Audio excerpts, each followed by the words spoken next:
नमस्कार दोस्तों, कैसे हो। वैसी स्कूल के यूट्यूब चैनल पर आपका हार्दिक स्वागत है। मित्रों, कल की क्लास में हमने पढ़ा था एक्टिव पैसिव के बारे में।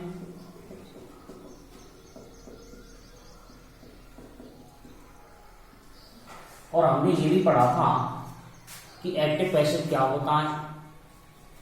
तो कल का दोहरान हम तेजी से करते हैं। एक्टिव वॉइस मैंने आपको बताया था कर्तावाची या कृतवाच्य, अर्थात जो वाक्य कर्ता से लिखा जाता है उसे हम एक्टिव वॉइस कहते हैं। पैसिव वॉइस कर्मवाची या कर्मवाच्य कहलाता है। जो वाक्य कर्म से शुरू होता है उसे हम पैसिव वॉइस कहते हैं। यानी वाक्य लिखने की दो विधियां हैं, कर्ता प्रधान और कर्म प्रधान। एक्टिव से पैसिव कौन कौन से टेंसेज में बनाई जाती है ये मैंने आपको बताया था कि present perfect continuous, past perfect continuous और फ्यूचर परफेक्ट कंटिन्यूअस और फ्यूचर कंटिन्यूअस तथा इंट्रांजिटिव वर्ब को छोड़कर सभी टेंसेज में एक्टिव से पैसिव बनाई जाती है। फिर मैंने आपको बताया था कि कौन कौन से वाक्य में एक्टिव से पैसिव बनाई जाती है। तो सबसे पहले असर्टिव सेंटेंस में एक्टिव से पैसिव बनाई जाती है, फिर इंट्रोगेटिव सेंटेंस में एक्टिव से पैसिव बनाई जाती है और फिर इंपरेटिव सेंटेंस में एक्टिव से पैसिव बनाई जाती है। तो हमारा जो चैप्टर चल रहा था वो चल रहा था कि असर्टिव सेंटेंस में एक्टिव से पैसिव बनाना। तो मैंने आपको बताया था असर्टिव सेंटेंस में एक्टिव से पैसिव बनाने के लिए हम क्या करते हैं। सबसे पहले एक्टिव वॉइस के वाक्य में जो हमें दिया हुआ है उसमें 6 चीजें छांटते हैं। कर्ता, क्रिया, कर्म, समय, ओडब्ल्यू और टेंस। कर्म को कर्ता के स्थान पर लाते हैं, कर्ता को बाय लगाकर पीछे ले जाते हैं। यदि कर्म के स्थान पर कोई प्रोनाउन है तो उसे निम्नानुसार बदलते हैं। यदि कर्ता के स्थान पर कोई प्रोनाउन है तो उसे निम्नानुसार बदलते हैं। क्रिया की थर्ड फॉर्म लगाते हैं, चाहे कोई सा भी टेंस हो। यदि वाक्य में ओडब्ल्यू आ रहा हो तो उसे मुख्य क्रिया की थर्ड फॉर्म के तुरंत बाद रखते हैं। और यदि वाक्य में समय आ रहा हो तो उसे सबसे बाद में रखते हैं। और टेंस का हम सीढ़ी परिवर्तन करते हैं। तो यहां तक हमने आपको बता दिया था और इसका सूत्र भी बता दिया था कि असर्टिव सेंटेंस को एक्टिव से पैसिव में बदलने के लिए हमने एक सूत्र भी बताया था आपको, और सूत्र था वो बस साधारण वाक्य के लिए। तो इस सूत्र के माध्यम से हम एक दो वाक्य और बनाते हैं। इसके बाद असर्टिव सेंटेंस में एक्टिव से पैसिव बदलने के कुछ जनरल नियम और हैं, उनको हम आगे आज की क्लास में चर्चा करेंगे। तो पहले इस सूत्र को एक बार पुनः देखते हैं। देखिए, यानी ओ का मतलब है ऑब्जेक्ट, फिर हेल्पिंग वर्ब, फिर वर्ब की third form plus OW plus by plus such. तो देखिए, जैसे मैंने लिखा ही मीट्स मी डेली। तो देखिए, ये कर्ता है, ये क्रिया है, ये कर्म है और ये समय है।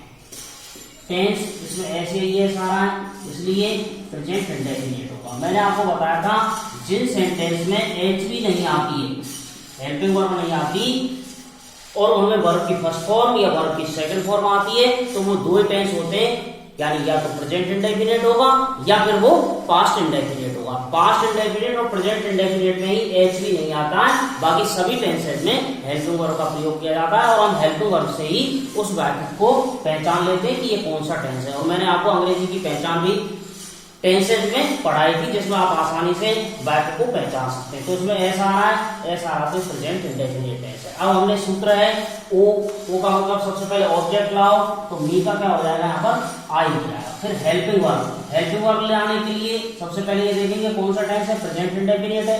अब प्रेजेंट इंडेफिनिट है तो वो किसमें चला जाएगा, नीचे वाले में चला जाएगा, प्रेजेंट कंटिन्यूअस में। वहां कौन मिलेगा, वहां इजेमार मिलेगा। अब इजेमार मिलेंगे तो आई के साथ कौन आएगा, आई के साथ एम आएगा, आई एम। उसके बाद फिर वर्ब की थर्ड फॉर्म लाओ, क्रिया है मीट, मीट की थर्ड फॉर्म क्या होगी, मीट, मेट, मेट। और उसके बाद फिर ओडब्ल्यू लाओ, ओडब्ल्यू इसमें है नहीं, और फिर बाई, फिर सब्जेक्ट है ही तो बाई, और ये I am met by him daily. इस तरीके से हम एक्टिव से पैसिव साधारण वाक्यों में बनाते हैं। जैसे अगला और उदाहरण लेते हैं,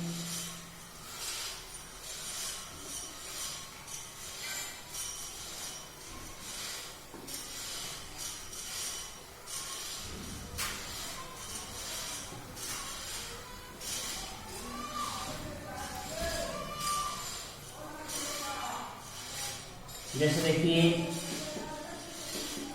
he is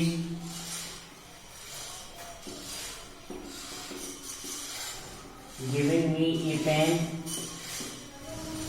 सबसे पहले ये कर्ता, ये क्रिया, ये है एच बी, ये कर्म और ये सबसे पहले ऑब्जेक्ट लाओ, मी का क्या हो जाएगा आई, फिर helping verb as am are present continuous tense है, किस में जाएगा, इसी में रहेगा, क्या लगेगा बीइंग लगेगी, तो आई के साथ क्या आएगा एम और एम के साथ फिर बीइंग लगाएंगे, आई एम बीइंग, फिर वर्ब की थर्ड फॉर्म गिवन, फिर ओ डब्ल्यू ये पेन और फिर बाई और फिर ई का हो जाएगा बाई। इस तरीके से हम ओहो बस के माध्यम से एक्टिव से पैसिव बना सकते हैं।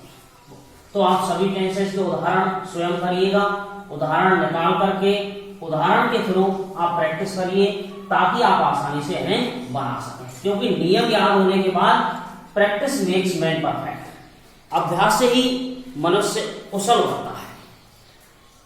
आगे इसको और बढ़ाते हुए आज की क्लास में देखिए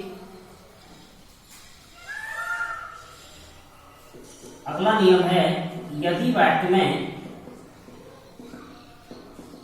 कर्ता सब्जेक्ट अननोन हो, यानी बिना जानकार,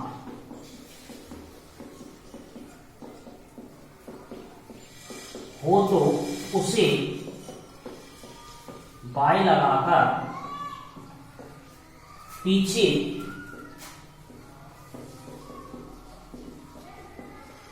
लिखने की आवश्यकता नहीं है, आवश्यकता नहीं होती है। अब देखो अननोन कर्ता में होते हैं जैसे they, you, someone, anyone, no one. इनसे तात्पर्य कि जिन्हें हम जानते नहीं, अननोन हो, वो जानकार नहीं हो। जैसे मैंने कहा समवन टेलीफोन मी, इसको हमें एक्टिव से कैसे बनाना है, तो हमें पता है सूत्र वो बस। सबसे पहले ऑब्जेक्ट लाएंगे तो सबसे पहले ये कर्ता, फिर ये क्रिया और ये ऑब्जेक्ट का मी का हो जाएगा आई, फिर हेल्पिंग वर्ब लाएंगे, वर्ब की सेकंड फॉर्म आ रही है, पास्ट इंडेफिनिट टेंस है, इसमें जाएगा पास्ट कंटिन्यूअस में जाएगा, कौन मिलेगा वाज वर्ब मिलेंगे, आई के साथ कौन आएगा वाज आएगा, आई वाज, फिर वर्ब की थर्ड फॉर्म लाएंगे टेलीफोन। अब इसको बाय लगा करके बाय समवन ऐसे बनाते हैं, लेकिन अब इसको बाय लगा करके समवन लिखने की आवश्यकता नहीं है, क्योंकि समवन टेलीफोन में किसी ने मुझे टेलीफोन किया तो मैं उस व्यक्ति को नहीं जानता, सब्जेक्ट इज अननोन हियर, तो इसको यहाँ बाय लगाकर लिखने की आवश्यकता नहीं है, हम इसे यही फुल स्टॉप लगा देंगे। आई वाज टेलीफोन अर्थात मुझे टेलीफोन किया गया। जैसे देखिए दे टुक मी टू जयपुर, तो सबसे पहले कर्ता, ये क्रिया, कर्म, ऑर्डर, कर्म को आएंगे मी का आई हो जाएगा आई। अब ये कौन सा टेंस है पास्ट इंडेफिनिट, पास्ट इंडेफिनिट किस में जाएगा पास्ट कंटिन्यूअस में, कौन मिलेगा वाज वर्ब मिलेंगे, वाज वर्ब में से आई के साथ कौन आएगा आई वाज, तो की थर्ड फॉर्म क्या आ जाएगी आई वाज टेकन, और फिर ओ डब्ल्यू टू जयपुर। अब यहां लिखते हैं हम बाय देम, तो यहां बाय देम लिखने की आवश्यकता नहीं है। क्यों नहीं है, यही फुल स्टॉप लगा देंगे, क्योंकि दे क्या है अननोन करता है, तो जब कभी भी वाक्य में अननोन सब्जेक्ट आ जाए तो उसे बाय लगाकर पीछे लिखने की आवश्यकता नहीं है, और यदि हम लिख भी देते हैं तो गलत नहीं है, तो भी उसे सही माना जाएगा, लेकिन ये केवल एक लैंग्वेज की बात है। अगला देखिए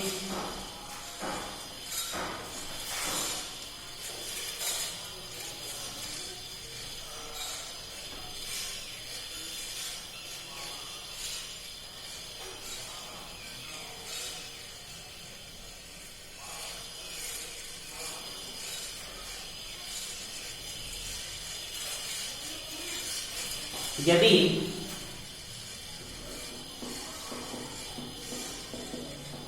वाक्य देयर से शुरू हो रहा हो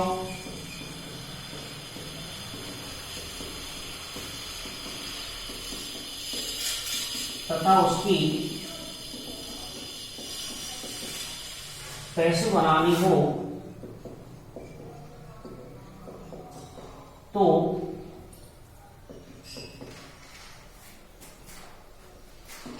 उसमें टू के बाद बी और जोड़ दें।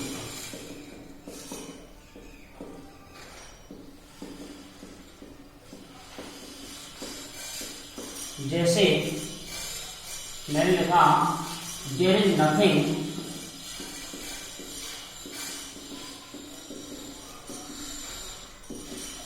टू डू, जोड़ देते हैं तथा टू के बाद की क्रिया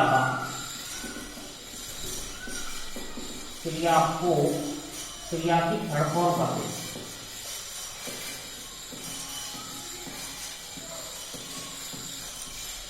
जैसे there is nothing to do, तो अब इसका पैसिव बनाने के लिए हम क्या करेंगे, देयर इज नथिंग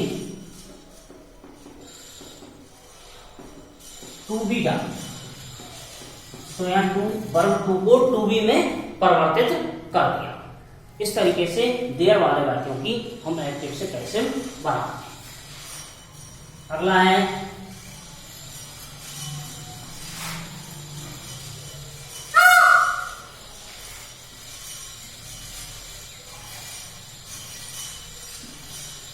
यदि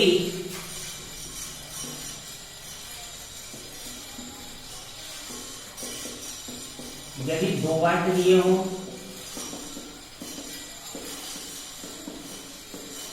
तथा वे किसी कनेक्टेड दैट से जुड़े हों तो पैसिव बनाते समय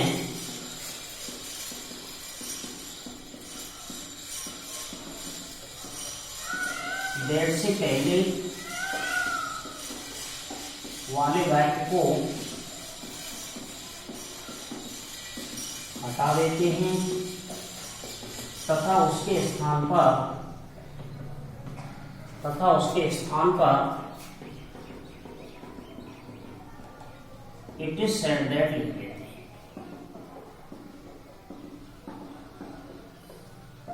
जैसे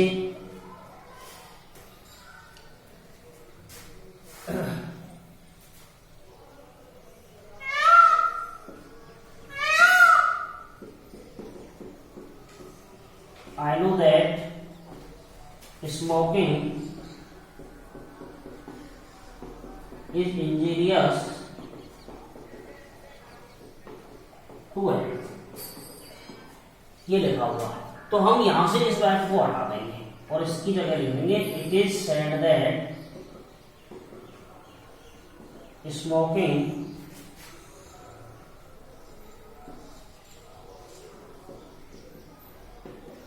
is injurious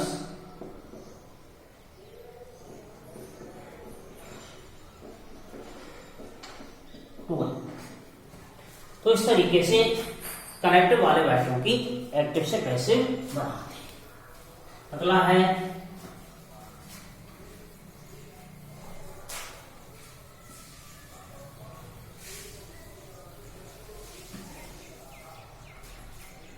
is going to,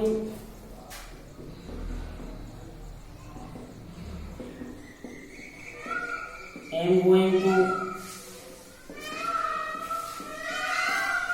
are going to, was going to और were going to।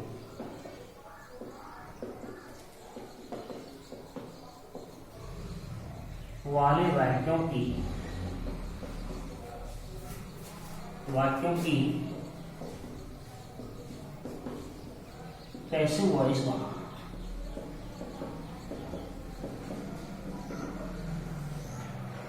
देखिए is going to, am going to और was going to, were going to, तो यहाँ ये वो शब्द वो है ना, ये इंट्रांजिटिव वर्ब है, यानी अकर्मक क्रिया है।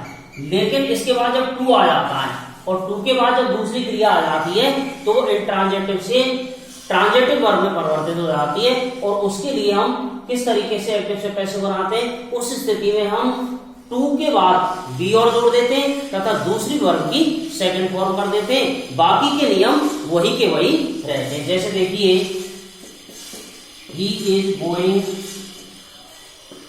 टू डू हार्ड वर्क, तो देखिए ये कर्ता, ये इज गोइंग टू आ गया, ये क्रिया और ये। अब कर्म को कर्ता के स्थान पर लाएंगे, हार्ड वर्क। अब हार्ड वर्क एक वचन है इसलिए इज गोइंग ही आ जाएगा, इज गोइंग टू, अब बी बाइक। जैसे देखिए I am going to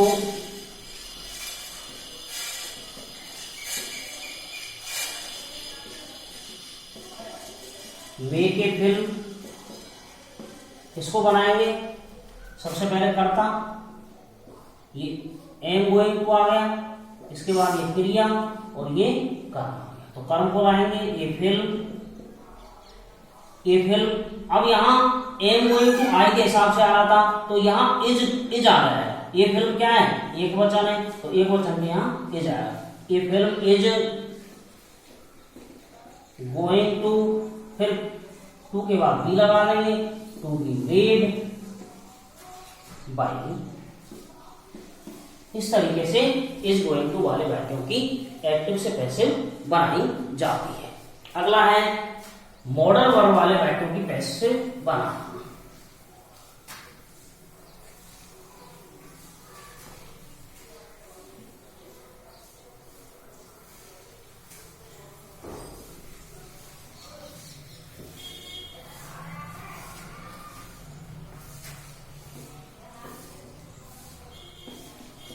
modal verb वाले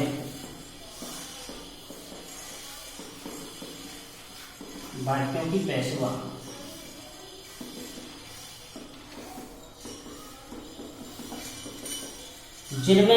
जिन वाक्यों में can, could, should, would, may, might, must आदि मॉडल वर्ब्स आ जाती हैं, वो मॉडल वर्ब वाले वाक्य होते हैं, और उनकी पैसिव बनाने के लिए हम मॉडल वर्ब के साथ बी शब्द और जोड़ देते हैं। जैसे देखिए मॉडल वर्ब के साथ बी और लगा दो, शेष नियम वही रहेगा। जैसे कैन का कैन बी, मे का मे बी, माइट का माइट बी, कुड का कुड बी, सेल का सेल बी, दिल का दिल बी, मस्त का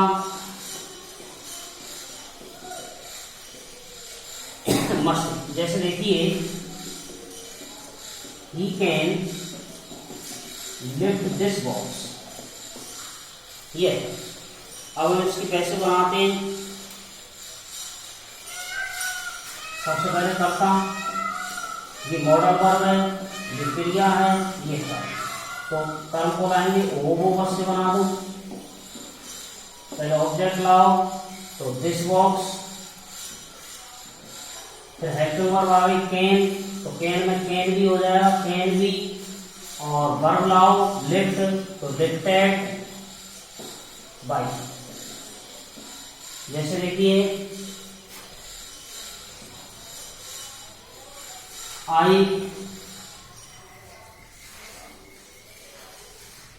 can speak English very well. तो सबसे पहले कर्ता, ये क्रिया, ये कर्म और ये ऑर्डर। कर्म को कर्ता के स्थान पर लाओ, इंग्लिश, फिर कैन भी, कैन के साथ भी जोड़ दिया, स्पीक की थर्ड फॉर्म स्पोकन, फिर वेरी वेल, ओडब्ल्यू बाय। इस तरीके से ये हमने आज की क्लास में साधारण वाक्यों में यानी असर्टिव सेंटेंस में, यदि ये नॉट होता, नेगेटिव को भी असर्टिव कहते हैं, जैसे ही कैन नॉट होता तो यहाँ कैन नॉट भी होगा, ही English can not be spoken. जैसे मैं दूसरा वाक्य लिख के देता हूं, जैसे देखिए I am not eating food, ये कर्ता, ये क्रिया और ये कर्म। तो कर्म को लाएंगे यहाँ फूड। अब इज एम आर वाला है, कौन सा टेंस है? प्रेजेंट कंटिन्यूअस है। प्रेजेंट कंटिन्यूअस में क्या लगेगा? बीइंग लगेगा।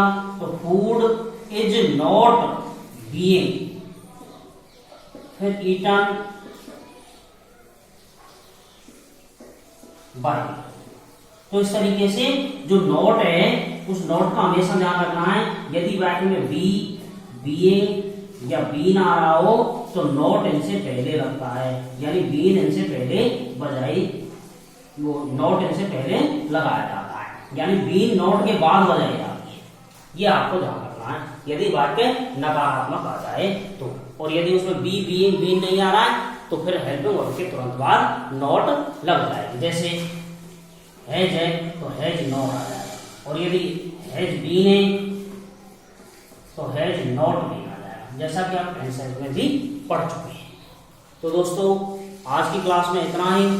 कल फिर इसी टॉपिक में हम चर्चा करेंगे प्रश्नवाचक वाक्यों, इंट्रोगेटिव सेंटेंस में एक्टिव से कैसे बनाते हैं। प्रश्नवाचक वाक्य मैंने आपको बताया था दो प्रकार के होते हैं, एक WH वर्ड वाले वाक्य और एक हेल्पिंग वर्ड वाले वाक्य। दोस्तों मुझे आशा ही नहीं वरन पूर्ण विश्वास है कि ये क्लास आपको निश्चित रूप से समझ में आई होगी। यदि आपको इसे समझने में किसी भी प्रकार की कोई कठिनाई महसूस होती है तो आप निश्चित रूप से कमेंट बॉक्स में लिखिएगा, ताकि हम आपकी समस्याओं को शीघ्र और अच्छे से हल कर सकें। मुझे आशा ही नहीं वरन पूर्ण विश्वास है कि आप पढ़ाई को गंभीरता से ले रहे होंगे और जो कुछ भी हम आपको दे रहे हैं उसे आप ग्रहण करने की आवश्यकता महसूस करते हुए पढ़ाई पर ध्यान दे रहे होंगे। छात्रों हमेशा जीवन में खुश रहिएगा, हमेशा मुस्कुराते रहिएगा, लेकिन अपना उद्देश्य कभी ना भूलिएगा। और आपका सिर्फ और सिर्फ एक ही उद्देश्य है, अपने जीवन में विद्यार्थी का एक ही उद्देश्य होता है और वो होता है पढ़ाई करना। एक शिक्षक का वही उद्देश्य होता है कि वो अपने स्टूडेंट्स को अच्छे से अच्छा पढ़ाए। आशा है आप मेरी बात याद रखेंगे और अपनी पढ़ाई निरंतर जारी रखेंगे। इसी के साथ आज की क्लास में इतना ही। Best of luck.